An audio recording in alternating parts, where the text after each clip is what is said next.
Hello and welcome to another video by Rick Miracle, me, in my series Freemasonry and Satanism.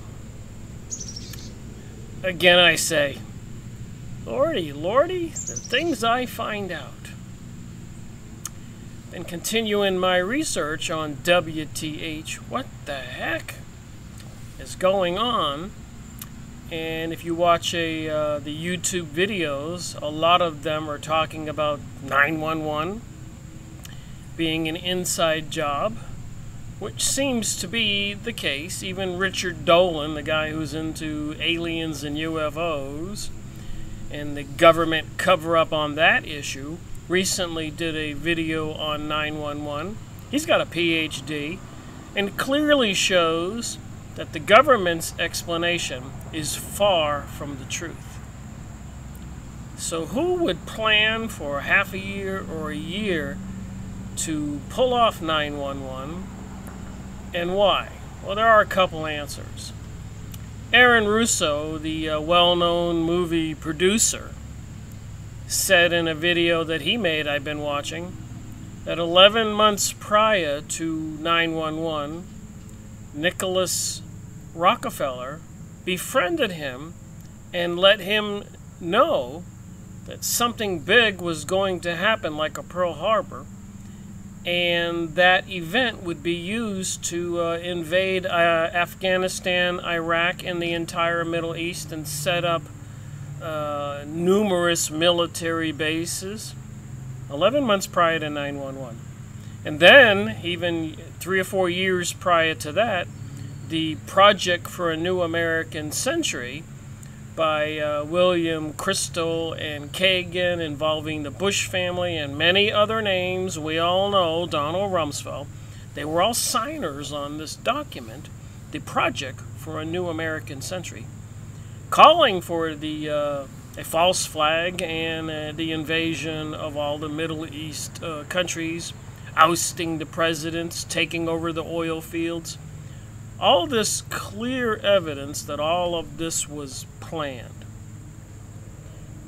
Now, to get a plan like that to be effective and successful, apparently people who wake up or who might know something, one, need to be assassinated.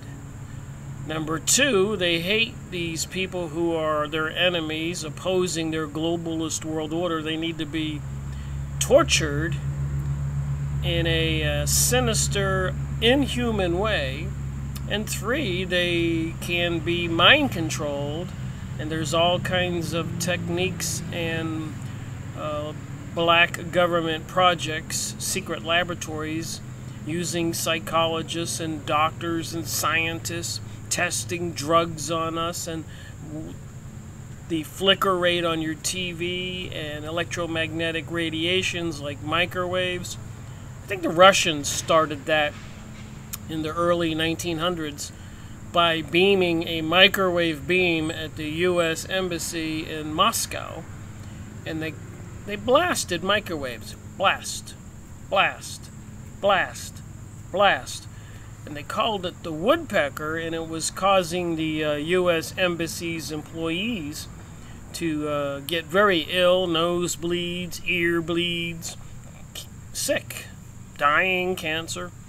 So that opened up the eyes to the West, because Russia, of course, is in the East, to the benefit, if you want to call it that, of these advanced technological weapons, microwaving, beams of energy, and since then it's just gone off the chart what they can do. And I've been reading a lot of documents and books, and every time I start reading some stuff, I take out the time and I go look up these documents. So here's one document called Kerbark, Counterintelligence Interrogation. So apparently the CIA and the military even have these torture manuals. And I've got a lot of this. That one's quite a few pages. Looks like 50, 60 pages. And then another one we have here. I'm just going to show these before I read from another book.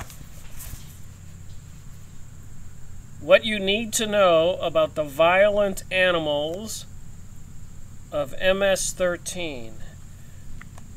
The violent animals of MS-13 have committed heinous, violent attacks in communities across America. Too many innocent Americans have fallen victim to the unthinkable violence of MS-13's animals. So they've got these young groups of people raging across the U.S., abducting people, viciously killing them, and it seems to be another one of those orchestrated terror events. I think even President Donald Trump recently talked about MS-13, and what they do is quite horrific. They don't just want to kill, they want to make a public spectacle of it. Here's some pictures of them and Donald Trump.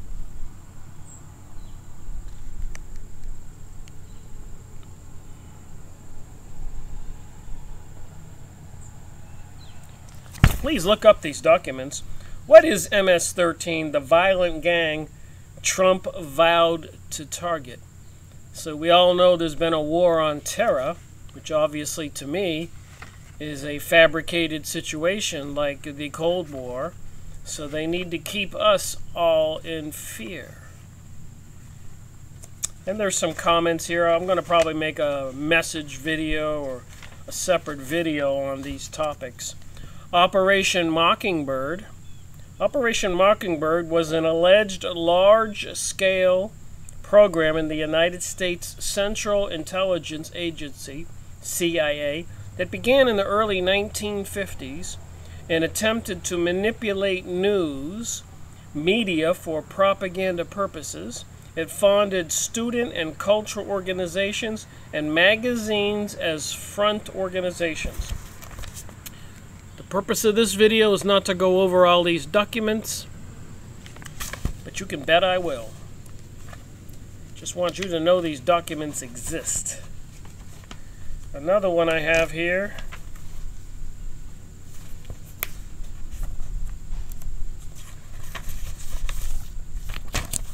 is Educate Yourself, Microchip Implants, and Mind Control and Cybernetics. And the Aaron Russo video I was listening to today, apparently Nicholas Rockefeller clearly told Aaron Russo, the movie producer, that they would be microchipping we the people, part of the New World Order. As well as telling him in 11 months there would be a huge event like Pearl Harbor, which would enable them to invade the Middle East and overthrow the governments of Afghanistan and Iraq and many other countries, and seize all the oil wells and resources and so much more. And from my research, I've shown that if you look up on Yahoo image site or even the internet for Greater Israel, you will see that they have some kind of plan for a Israel the size of maybe half the size of the United States, from the Iraqi Euphrates down to the Egyptian Nile, including a lot of Saudi Arabia. So by the end of the day, the Israel government country could be the size of the U.S. And of course they plan on dominating the entire world. Plenty of evidence to support that, and they have been working for the last 100 years, assassinating presidents and torturing people, as you shall see as I read on here. So look up these documents: Microchip Implants, Mind Control, and Cybernetics. As you can see, I've printed all this out in the last couple weeks doing my research. NCATCH director Dr. Rudy Kield radiated for 4 days with dew, remotely assassinated by the NSA. You can't make this stuff up, but you can look it up.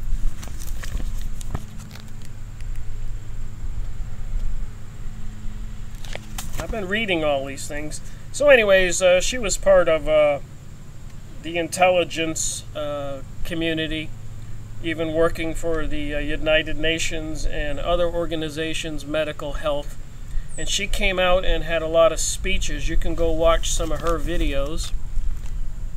So apparently the claim is by many people that they killed her with electromagnetic weapons. Like I said, I'm not trying to read these documents. Just let people know that these documents exist. And they have something called the CIA's Operation MH Chaos, a secret program in the 1960s and 70s targeting radical student activists, African Americans, and others abroad, as well as domestically, to determine whether they had foreign influences. So the bottom line is if you get in the way of this global world order, what I am showing here is probably going to be an epidemic across the world to shut people up. Assassinations and torture and so much more. Carl Bernstein, the CIA and the media family Jews, Project Mockingbird is mentioned in the CIA family jewels. The CIA and the media reporter Carl Bernstein claims that the church committee, they covered up. So Project Mockingbird, another covertly CIA government project to spy on and torture and kill people. Operation Chaos, Wikipedia.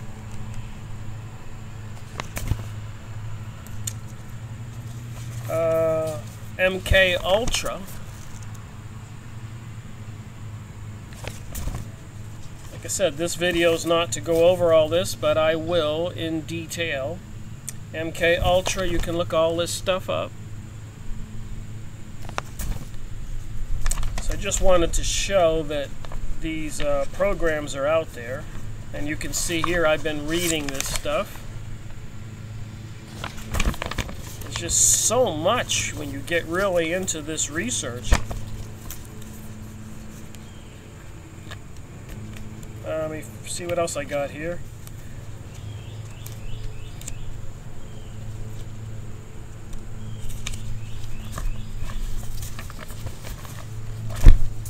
Operation Northwoods.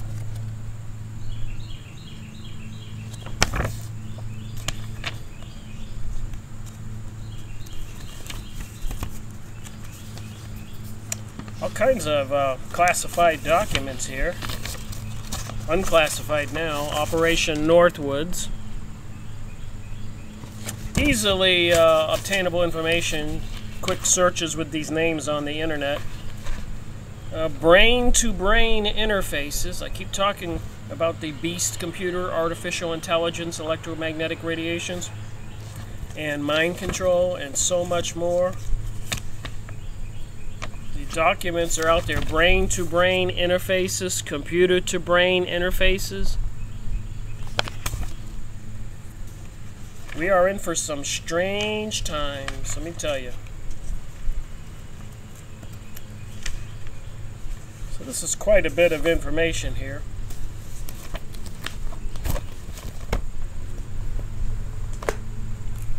Got another book here.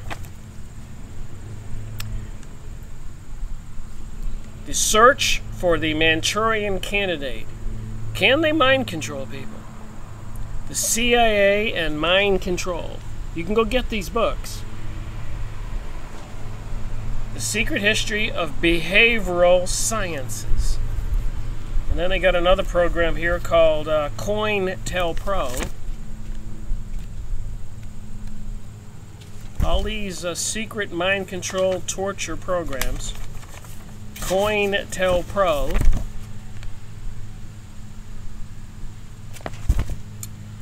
You can see this is just me reading other books, and when I see the author talking about something, the Oklahoma City bombing, 30 unanswered questions. So you have 30 points in this document that Mr. McVeigh could not have done it the way they said he did it, like 911, and so much more. And we have so much evidence that all this was planned, like Aaron Russo being told by Nikolai Rockefeller in the video I watched this morning, and other videos made by Aaron Russo, and also mentioned when he had interviews with many other people, that he was told the clear details of 9/11 11 months before it was going to happen. And then even 3 or 4 years earlier, there was a document created called the Project for a New American Century, with William Christo and Kagan and the Bush family and many others, leading Zionist Jewish people, William Christo, Kagan, and apparently the Bush people were in on that, even going back to Woodrow Wilson, the beginning of World War I, who Woodrow Wilson put Bernard Baruch in charge of obtaining supplies for World War I and issuing rations and food stamps to the American people. You know, when you go to a world war, you have a complete lockdown of the country, martial law. It becomes an immediate dictatorship, and of course people who do not behave and do what they're told get shot or hung or imprisoned. Not pleasant. So Woodrow Wilson put Bernard Baruch in charge, a leading Jewish Zionist man, who hired to provide resources and armaments in America, Samuel Bush, Prescott Bush's father, who was father of George Bush Sr., who was father of George Bush Jr. You can match up these names. And Bernard Baruch would not have put Samuel Bush in charge unless he was, of course, one of their men. The Zionist Jewish people do not hire outsiders. You have to be a leading Freemason, Illuminati. You have to definitely be a crypto person pretending to be one thing, but you're actually another. Pretending to even be an American and Christian and all that, but you're not. You have your son go to organizations that are the skull and bones. Get it? Skull and bones. So the true identity, if you want to pay attention and see it for what it is, does come clear. Terror as Trauma Brainwashing by Henry Mackau, a PhD Jewish author in Canada. So this is not a Jewish conversation I am having. It is a Zionist Jewish conversation, not the God-fearing Jewish people who are opposed to Zionism. And you can go look that up on the Yahoo image site and many other books. Rabbi Marvin Antelman, To Eliminate the Opaque, Our Belief in God. Henry Mackau, Illuminati, The Cult That Hijacked the World. He was a PhD, well-known author in Canada. He just published another book, I believe. And Benjamin Friedman in 1964. Please go listen to his famous speech in a major popular building in New York City, I believe. A leading Jewish man, Benjamin Friedman's famous speech. If you haven't heard that, then you do not know what's going on. Go listen to that famous Jewish man. He was warning us about these people that are doing the things they're doing today. And apparently mind control, the Manchurian Candidate, the CIA and mind control, all this is real. And apparently these technologies are being put in place right now with dumping heavy metals in the sky and probably in the foods and fluoride and electromagnetic transmission, cell phone towers, wireless systems, mobile transporters. Apparently not too long ago in the news, they were having these microwave transmitters on trucks and vans driving around national parks in Washington State, radiating those frequencies, testing that out on the public. CIA initiated remote viewing programs. So they've been into this remote viewing for a long time. I've gone over those books. So apparently, however you want to understand what they're doing, even people maybe communicating with invisible beings, spirits, demons, fallen angels, whatever you want to call them. Some people are trying to say it's Pleiadians and Andromedans and gray aliens and reptilians. But whatever they are, it appears to be something legitimate they can do. And you can call it witchcraft or sorcery, Kabbalah, whatever you want. These guys are real. This information is real. You can go look it up and read the fascinating stories of CIA-initiated remote viewing, where people go into a trance and leave their bodies, spy on people, even take possession of another person's body, and controlling them. You can actually reach into their holster, pull out their gun, shoot another person in the room, and maybe just turn it on yourself, but it's really not you. You're possessing that person, and kill them and then leave the body. Kill somebody else, or push a button even and start a nuclear war. Think of the possibilities. And apparently they do think of the possibilities. So there's just a little tidbit there of information. And I was looking at this book. I thought I would just read a tidbit from this to let you know how serious this is. If the TSS secret security inspectors, if the TSS officials had been willing to stick with their original target group of marginal underworld types, they would have had little fear from the police. After all, George White was the police, but increasingly they used the safe house to test drugs in the Inspector General's wards on individuals of all social levels, high and low, Native American and foreign. After all, they were looking for an operational payoff, and they knew people reacted differently to LSD, according to everything from health to mood to personality structure. If the TSS officials wanted to slip LSD to foreign leaders, as they contemplated doing to Fidel Castro, they would try to spring an unwitting dose on somebody as similar as possible. So they were testing these mind control drug techniques on people right here in the USA, and probably all over the world. They used the safe house for dry runs in the intermediate stage between the laboratory and the actual operations. For these dress rehearsals, George White and his staff procurer, Ike Feldman, enticed men to the apartment with prostitutes. So they would go out onto the streets and get these prostitutes to entice men back to the apartments. An unsuspecting John would think he had bought a night of pleasure. He would go back to a straight apartment and wind up zonked. So he would be enticed to go have sex with this prostitute, and then when he went back to his own apartment, he was on the LSD drug. A CIA document that survived Sid Gottlieb's shredding recording this process, so the CIA tried to shred all the documents. Its author, Gottlieb himself, could not break a lifelong habit of using nondescript language. For the MK Ultra chief, the whores were certain individuals who covertly administered this material to other people in accordance with White's instructions. So the CIA were instructing these whores to put these LSD drugs in these John's drinks or whatever, so they could test it on the public. You and me.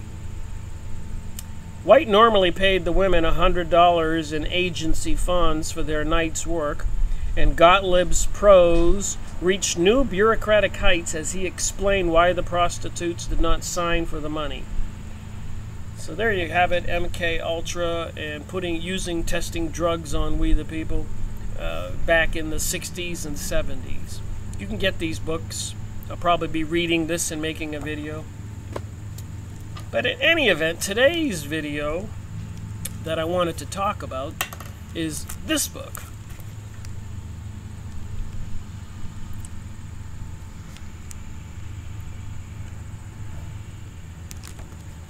A Question of Torture.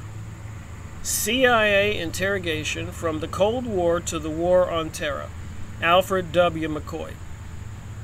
And what I'm trying to explain, and I don't want to be a fearmonger or be irrational or anything like that, I want to use some simple logic.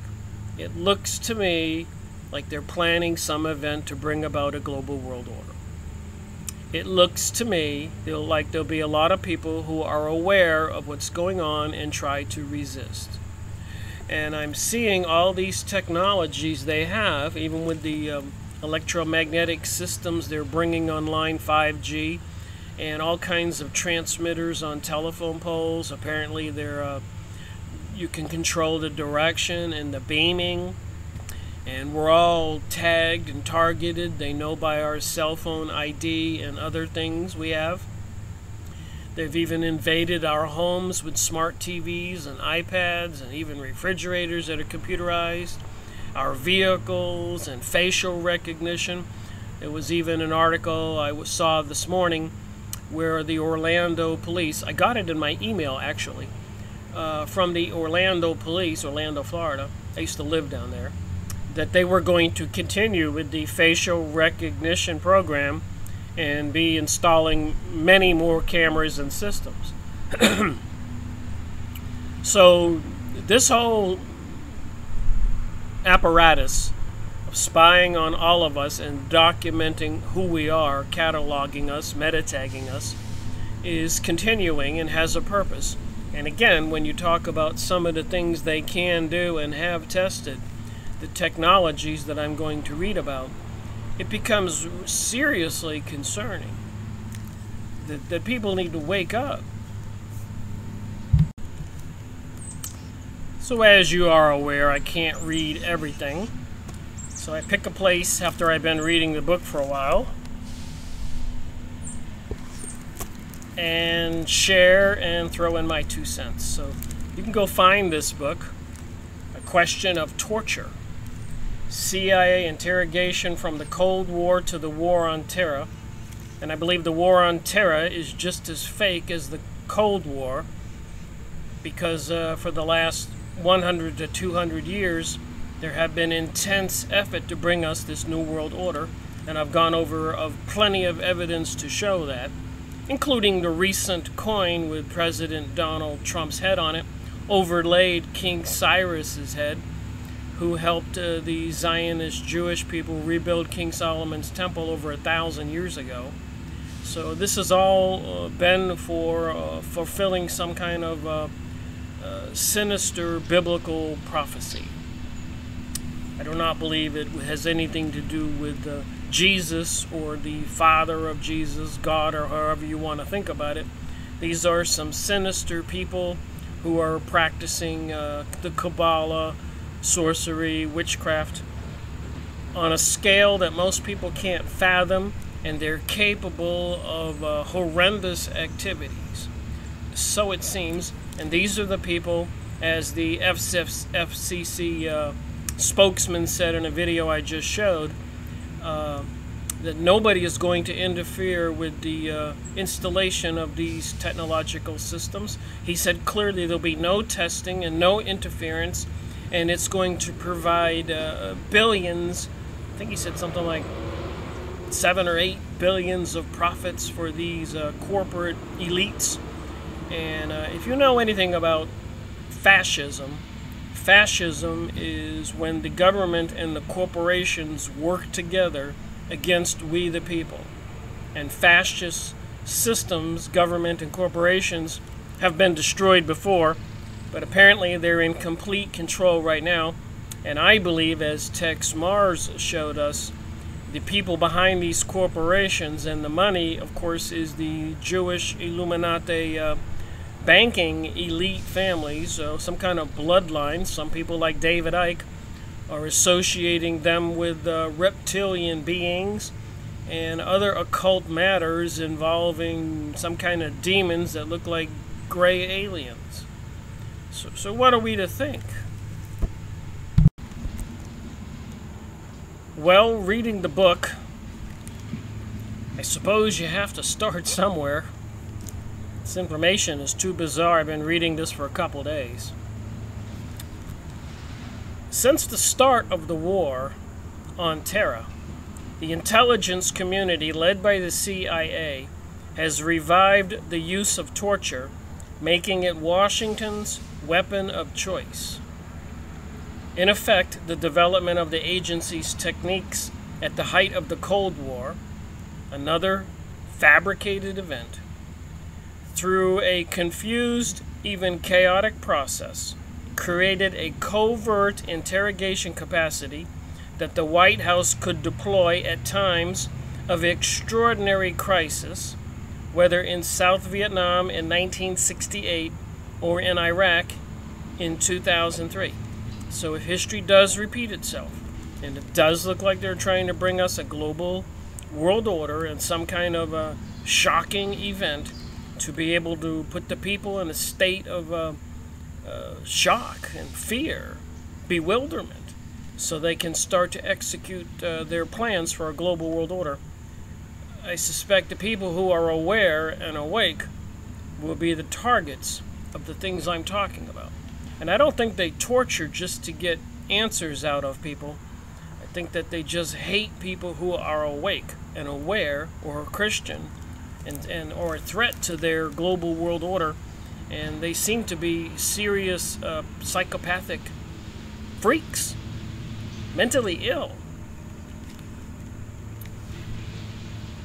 Indeed, the pervasive influence of the agency's torture paradigm can be seen in the reoccurrence of the same techniques used by the American and Allied security agencies in Vietnam during the 1960s, Central America in the 1980s, Afghanistan and Iraq since 2001. Across the span of 3 continents, 4 decades, there is a striking similarity in U.S. torture techniques. From the CIA's original Kubark, K-U-B-A-R-K, I showed you the document, interrogation manual, to the agency's 1983 Honduras. They've been doing this all over the world. Chile, Brazil, Indonesia. We've known about all the countries in the Middle East. Honduras Training Handbook, all the way to General Ricardo Sanchez's 2003 orders for interrogations in Iraq. As we will see, these 3 key documents are almost identical in both conceptual design and specific techniques. Yet the American public has only a vague understanding of the scale of the CIA's massive mind control project. This is not me. I do research and report, read books. Almost every adult American carries fragments of the past.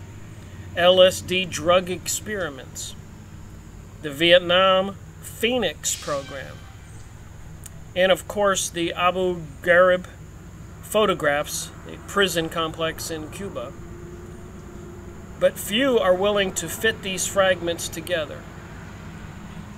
There is a willful blindness, a studied avoidance of this deeply troubling topic, similar to the silence that shrouds this sensitive subject in the post-authoritarian societies. So, post-authoritarian societies, authoritarian. It looks like the authoritarian society is back with 9/11 and the Patriot Act. With the controversy over Abu Ghraib, however, incidents that once seemed isolated gain renewed significance.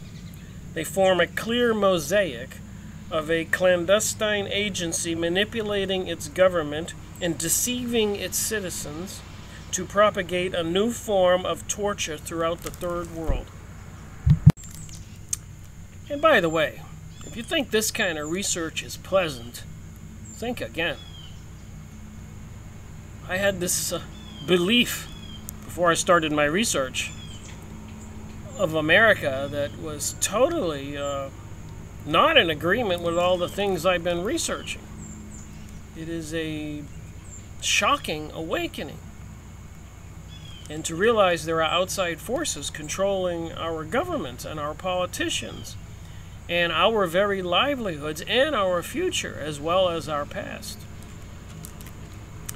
All the crazy things we're seeing in our reality are intentional. Among the practices of the modern state, torture is the least understood, one that lures its practitioners, high and low, with fantasies of power and dominion. As we use the historian's tools to trace the hidden history of torture in America over the past half-century, 5 intertwined aspects of its pervasive psychology will emerge. First, torture plumbs the recesses of human consciousness, unleashing an unfathomable capacity for cruelty as well as seductive illusions of omnipotence. Once torture begins, its perpetrators, reaching into that remote terrain where pain and pleasure, procreation, sex, destructive, all converge. Pain, pleasure, procreation, and destruction all converge, are often swept away by dark reveries, by frenzies of potencies, mastery, and control. Just as interrogators are often drawn in by the empowering sense of dominance, so their superiors, even at the highest level, can succumb to fantasies of torture as an all-powerful weapon. The contemporary view of torture as aberrant, and its practitioners as abhorrent, ignores its pervasiveness as a Western practice and its appeal both to perpetrators and the powerful, particularly in times of crisis. So particularly in times of crisis. As the CIA analyst of the Soviet Kremlin, perhaps applicable to the post-9/11 White House, explains, when feelings of insecurity develop within those holding power, they become increasingly suspicious and put great pressures upon the secret police to obtain arrest and confessions. So apparently when they do plan these huge events, even the politicians can get paranoid and think that they're going to be found out. So they get more obsessive in their activities. So the closer we come to this event that will bring us the global world order, the more insane a situation probably will be, if I'm thinking clearly. At such times, police officials are inclined to condone anything which produces a speedy confession, and brutality may become widespread. Second, states that sanction torture often allow it to spread beyond a few targets to countless suspected enemies. So we all know that the powers that be are pro-gay marriage and anti-Christian and things like that, bringing us a new world religion so we can kind of suspect who the enemies will be. And even in the news recently, apparently as crazy and as bizarre as this is, I know that a few years ago there was a lot of videos and websites, information whistleblowers, detailing the 30,000 guillotines that the government had purchased, FEMA and the Army. Never mind the billions and billions of bullets, even by organizations like the Post Office, etc. But recently, another piece of information came out that recently that they ordered 30,000, 40,000 guillotine blades from Mexico. Why would they need so many spare blades for all those guillotines they purchased? Do they just envision an awesome amount of people to behead and they're worried about the blades wearing out? And then you read a book like this when you see facts like that. I mean, if you keep your head in the sand and want to ignore all of this, I guess that's what people can do. But I continue researching and sharing, and there is a comment section. Put down your thoughts. If you think I'm totally wrong and it's not happening and you've done your research, put that down. Maybe I could show you where I found the links and put the link in there. But I think anybody doing an honest search will be able to find that kind of information. When U.S. leaders have used torture to fight faceless adversaries, communist or terrorist, like I said, the Cold War was a big fraud. Terrorism is a big fraud. 9/11 was a big fraud. World War I, World War II were brought intentionally. Even Albert Pike, who wrote the Bible for the Freemasons, Morals and Dogma, a general for the South in the war between the North and the South, in 1880-something, he wrote a letter to his friend Mazzini that 3 world wars would be required to bring us a new world order. Aaron Russo, in his video, I was watching that today again, 11 months before 9/11, Nikolai Rockefeller told him there would be an event that would do just what they did. 4 or 5 years earlier to 9/11, the Project for a New American Century, with signers like the Bush family, William Christo Kagan, and many other elites and leading Jewish Zionists, detailed all these plans to overthrow everything in the Middle East. They just needed an event, 9/11. So again, when people get to be aware of all of this, I suspect you become a threat to these people who need to hide all these facts. And these are the things that they do and the tools at their resources: electromagnetic weapons, drones, artificial intelligence, metadata, and drugs, and even assassins. It's just hard for me to fathom that a human being for a few $100s would go out and assassinate another human being, because the elites who are trying to get a global world order want those people eliminated. Makes you really question humans that would even do things like this. The practice has proliferated almost uncontrollably. So the U.S. involvement in torture, according to this author, Alfred McCoy, in this book published in CIA Interrogation from the Cold War on Terror, A Question of Torture. I'm trying to see the date this book was published.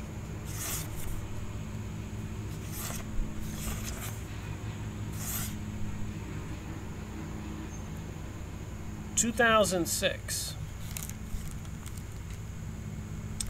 Just 4 years after the CIA completed its 1963 manual for use against a handful of counterintelligence targets, its agents were operating 40 interrogation centers in South Vietnam that killed more than 20,000 suspects, and tortured thousands more. Vietnam. What were we doing there?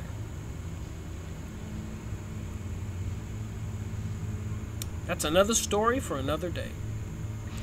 A few months after, the CIA used its techniques on a small number of high target value Al-Qaeda suspects.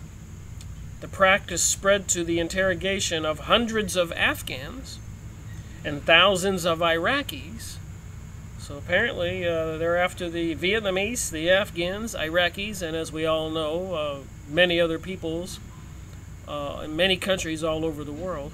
Brazil, Chile, Indonesia. I've gone over this material.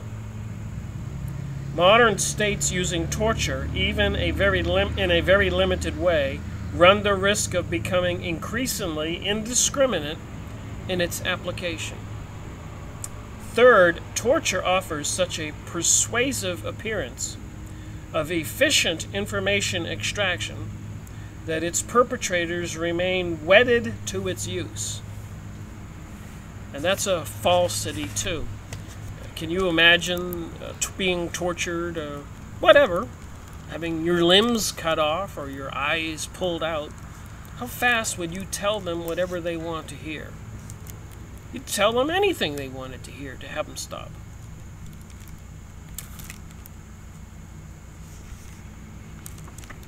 All right, moving on this book. Wedded to its use, refusing to acknowledge evidence of its very limited utility and high political cost. So they have to keep this quiet, what they're doing to people.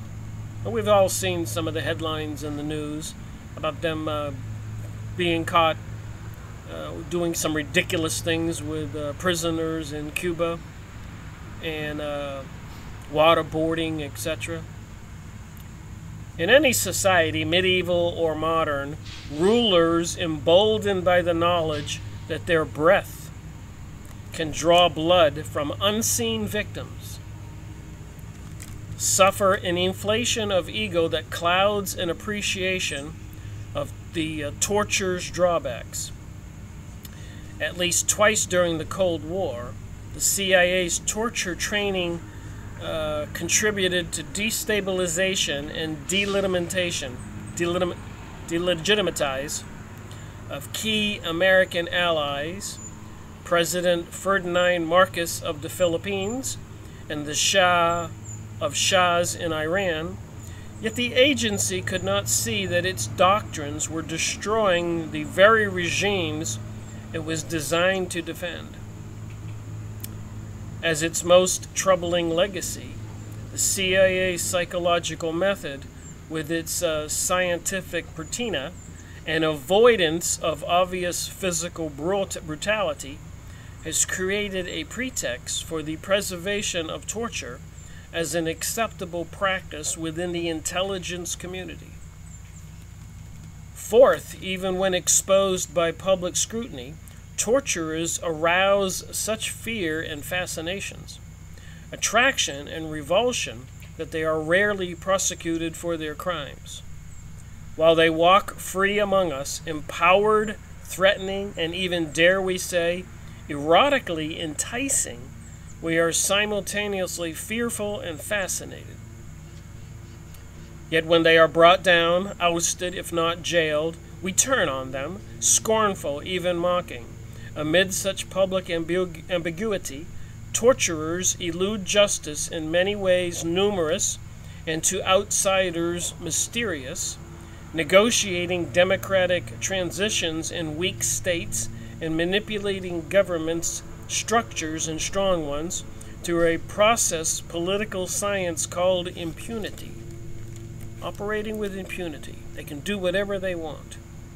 They control the governments. And I know it during my research since 2005. There have been many reports of mysterious deaths, I guess assassinations, biologists, bankers, military leaders being told to retire by the Obama administration. Who are they replacing all those people with? Who are controlling the nuclear submarines and all the other military forces? Even all the air traffic controllers were let go from their jobs by Ronald Reagan and told they were never going to get their jobs ever again.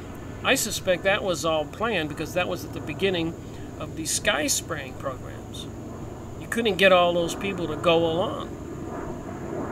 Use your brain to think about some of these things that happen. Finally, as we learned from France's battle in Algiers in the 1950s and Britain's Northern Ireland conflict in the 1970s, a nation that sanctions torture in defiance of its democratic principles pays a terrible price. For nearly 2 millennia, the practice has been identified with tyrants and empires. And I showed that video lately of the FCC spokesman saying that there'll be no testing for this 5G network coming online. And apparently there was another published report that President Donald Trump is thinking about nationalizing the government taking over control of the 5G microwave transmission system And apparently it's involved and connected with AI, artificial intelligence. Even my computer is taking some assumptions and doing things ahead of time before I do them these days. I notice these things. In my Google emails, it's finishing my sentences. This just started a couple days ago. So the computers are learning and anticipating what we're going to do. And apparently, if you pay attention, you can see it. Think about that. They'll be able to know who is who, metadata, and who the people will oppose, the resistors of this global world order.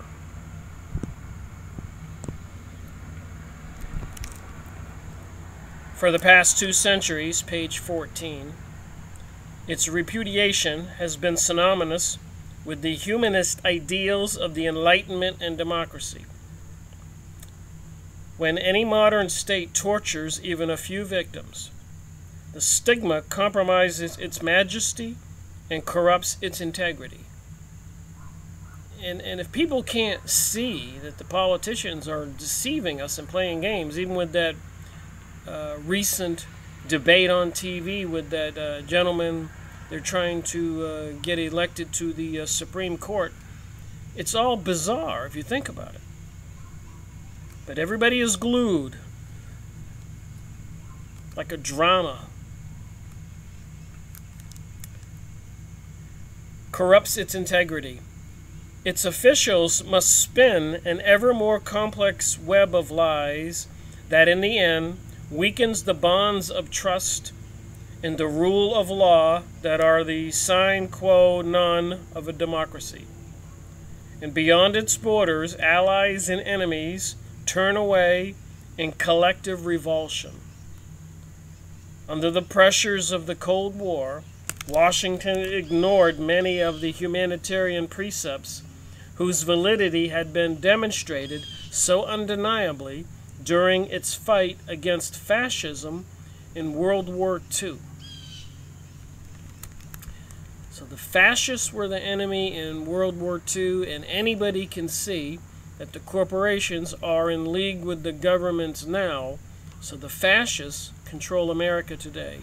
So it seems.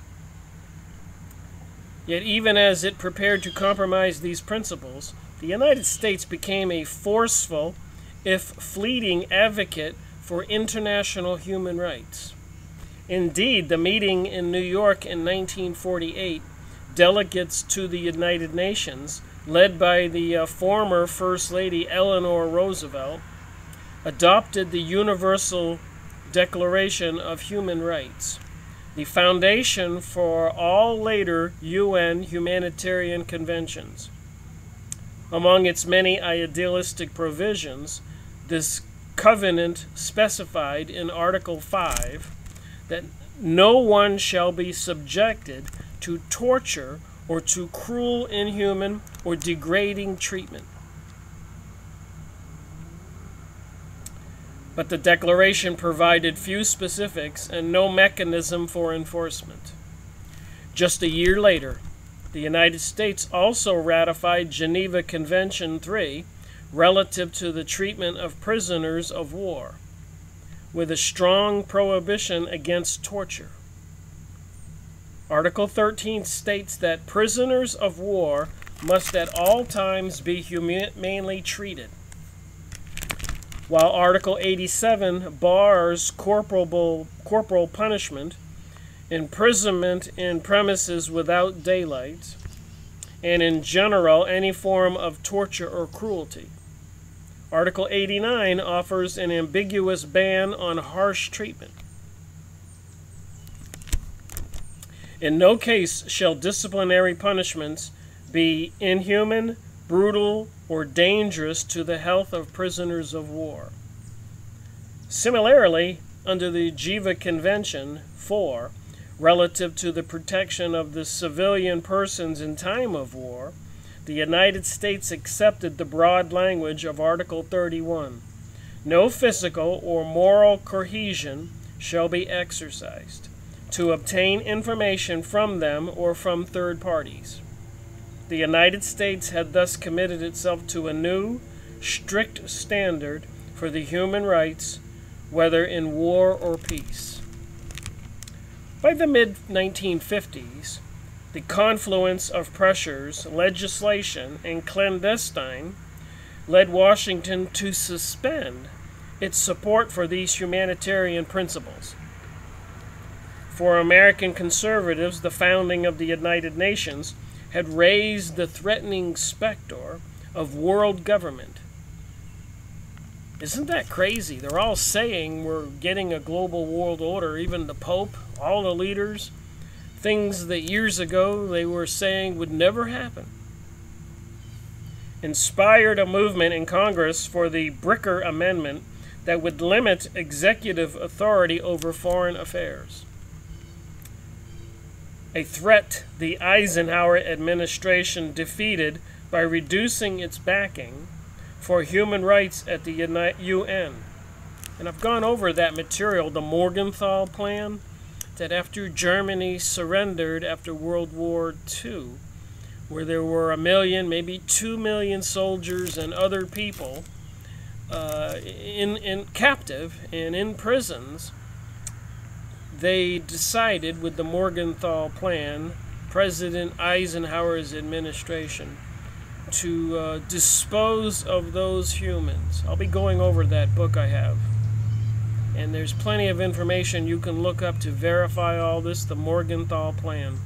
You talk about a Holocaust, like during World War II, the so-called 6 million Jews, where they have plenty of evidence that way before World War II, there was information since the beginning of the 1900s that 6 million Jews were in jeopardy. But after World War II, the surrendered and captured German soldiers, remember they weren't the leaders, they were just soldiers, like you or I if we were in the military. The powers that be decided to assassinate, murder all of them. Now that was a Holocaust. They were put in huge fenced-in areas, no water and no food, and when they went crazy trying to crawl over the fence, they were machine gunned or maybe stabbed with bayonets and knives. It's just an unbelievable description of what happened if you look into it. This is the people that run our world right now. Who wants to talk about this? So the Eisenhower administration did not want to back off of human rights, and that's what it did to the German citizens. Less visible, the CIA's massive... Sorry about that. There goes my phone. So less visibly, page 15, the CIA's massive mind control project may have created an internal momentum that influenced Washington's changed position and led its allies to adopt torture as an instrument of state, reviving a practice with a long problematic history in Europe and the West. You know, even the fact that we're discussing this, and it's what the powers that be are into, in 2018 and 2001 and 2006 and 7, after World War I and World War II and all kinds of threats in the media about World War III and other kinds of fear, economic collapse, terrorism threats, and even with Bill Gates recently saying that 30 million people could die this flu season because of some fast-moving virus, pathogen. And even the Sun newspaper recently saying 400 million people might die this flu season. We're living in very precarious times, weird stuff, and weird fires in California, and apparently weather control, and FCC spokesman saying nobody's going to get in the way of the coming online installation of the 5G network. President Donald Trump and his administration talking about globalizing it, nationalizing it. Excuse me.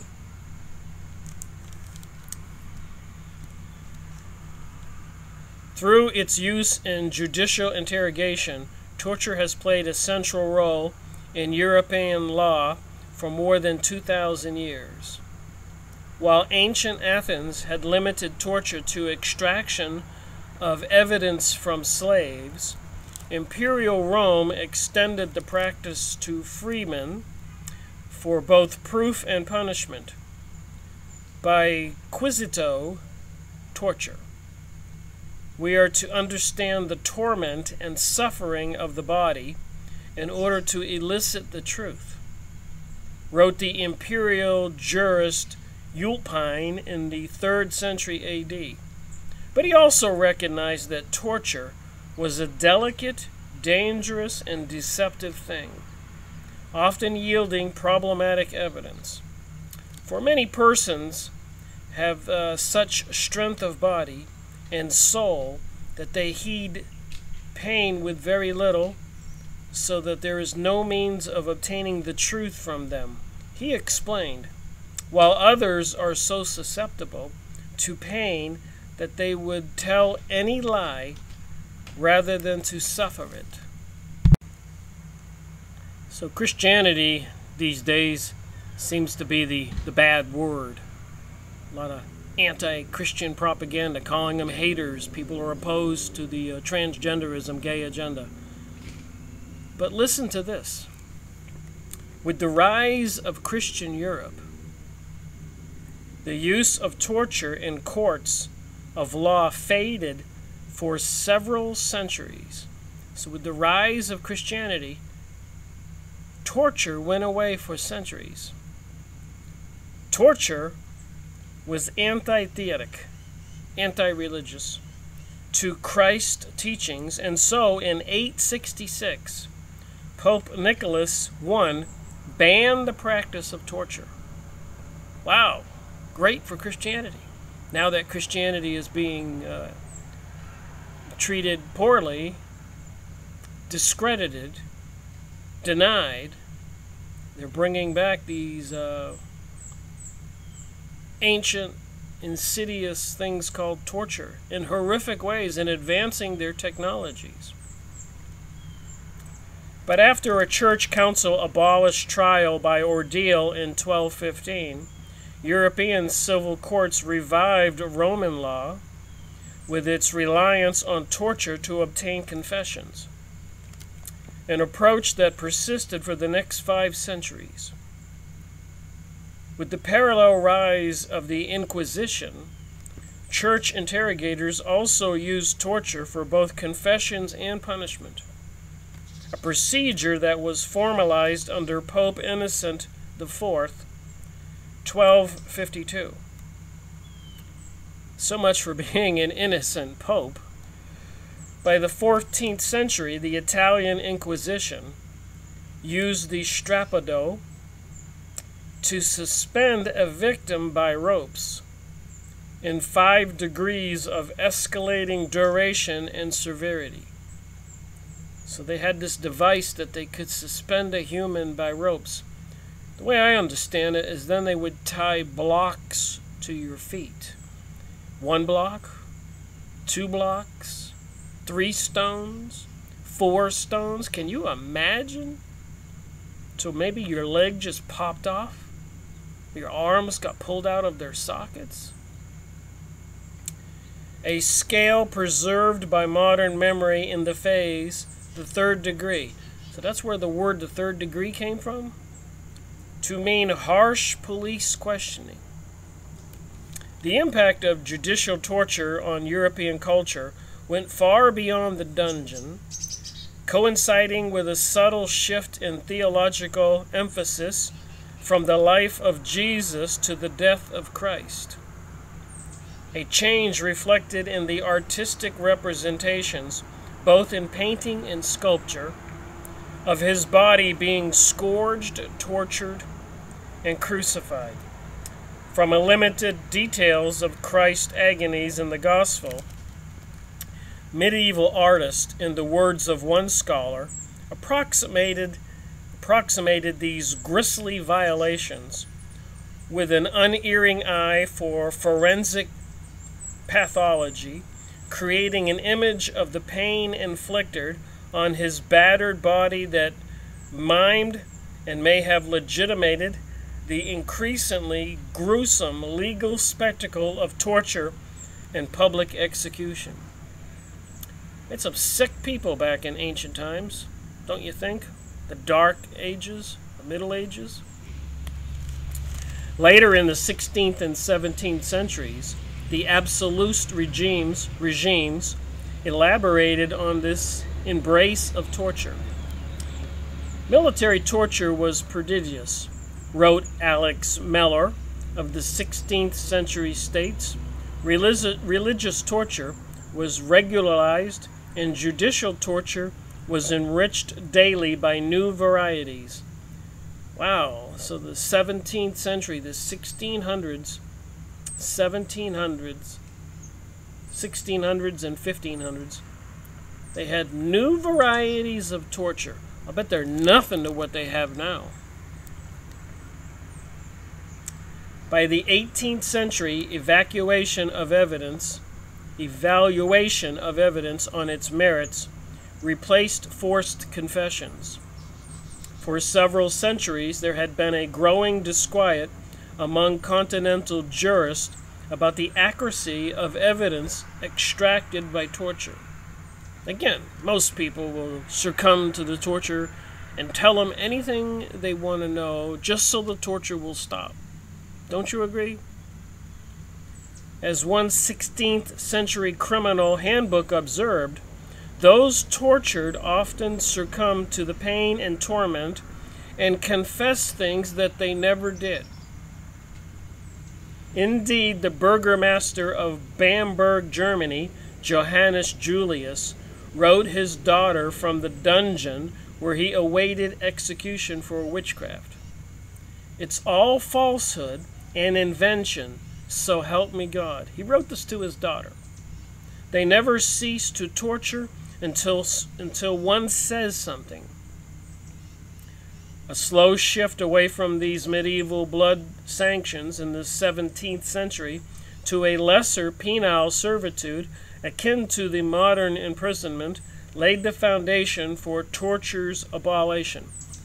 So anyways, during the early 1920s, 30s, 40s, 50s, they have been paying, as I went over in a recent video, Canadian psychologists and scientists, even in the United States, MK Ultra, MH Chaos, Project Montauk, and many more programs. Miles Johnson in the Basis series, underground facilities, human medical experiments, raids on these facilities, found many humans, including children, in cages. Go see Miles Johnson in the Basis series, even feeding young children to huge snakes and lions, and all kinds of horrific things while other children looked on. And apparently these kind of trauma events make people go so crazy they lose all of their memory and return mentally as an infant that can't even walk or control their bowel movements or anything. Just like a 30 or 40-year-old adult would be, just like a crying baby infant. This is what they can do now. So if they do bring us this global world order and a world revolution and people resist, people who have a mental awareness of what is going on can be reduced to a vegetable quite easily with the drugs, electroshock experiments, and deprivation of any kind of stimuli from the outside world, blinding you, waterboarding, no light for days, no food, bugs, rats. 1984, the book. Oh my. After his coronation in 1740, Frederick II of Prussia banned ordinary torture and wrote a dissertation calling for the practice as cruel as it is useless. His friend Voltaire famously condemned the practice in polemics denouncing the judicial torture both of the question ordinance and the question extraordinaire, sparking of movement that led to its abolition across the Enlightenment Europe in the early 1800s. Remember what George Bush Sr. said. Out of chaos and anarchy will come the New World Order. And people will live by the rule of the law. It will be their law. And also remember, in secret, they passed something called the Noahide laws here in the United States. And I suspect all over Europe. And also in my research, I'm finding out that the cross is offensive to many Jewish people. So the Christian religion is under attack. And these are some of the insidious things we might be faced with. So I think I'll end this video there. You got my point. You've seen some of the documents. You've seen some of the books. I've got a lot more reading to go. I will be making more videos on these books and on these documents. We've seen the TV programs and all of that, the Hunger Games movies, Divergent, programs like Lucifer, Modern Family. We can see clearly there is a paradigm shift taking place, and it's all because of social conditioning.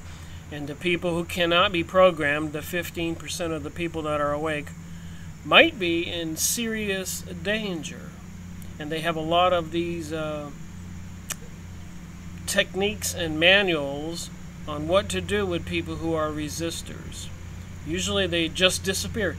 And didn't they pass legislation, I think during the Bush administration, that they can apprehend anybody anytime they want, and take them wherever they want, and they don't have to, they're not entitled to have a lawyer or a trial or anything? Thank you for watching my video. Rick Miracle reporting.